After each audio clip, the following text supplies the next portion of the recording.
I don't know what language it's in, maybe Babylonian, but it's found in northern Israel, and it's describing, you can see right there, the house of David. Maybe it's in Hebrew.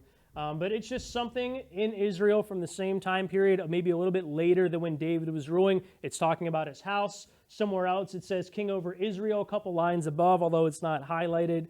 So we know that, yes, David did exist. David, the giant killer. David, the princess marrier. David, the lion wrestler. David, he's the man some of the time, most of the time. We know that David absolutely did exist, and that he was king over Israel, and that he did have a dynasty. And we know that his throne endures forever through Jesus. All right, one more. If there was one proof, if there was like one outside proof that could convince me that the Bible was full of truth, it would probably be this one.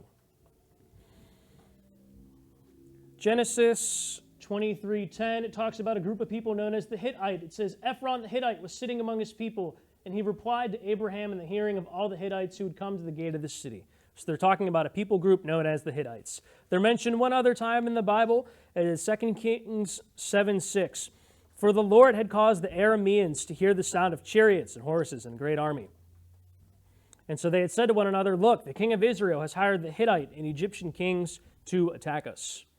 Now, what's so interesting about this people group is for the longest time, again, no one believed that they existed because there were no artifacts, there were no ruins discovered, there was no books preserved, there was nothing written by any Hittite people aside from the Bible mentioning them. And this was a focal point saying, hey, how can you trust the Bible? Look at how inaccurate it is. It talks about a people group that doesn't exist.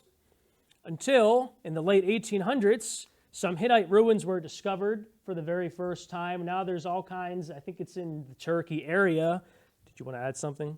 Okay, I know you know about the Hittites. But again, just supporting the Bible's claims, yes, this is a real people group that they had mentioned in the Old Testament.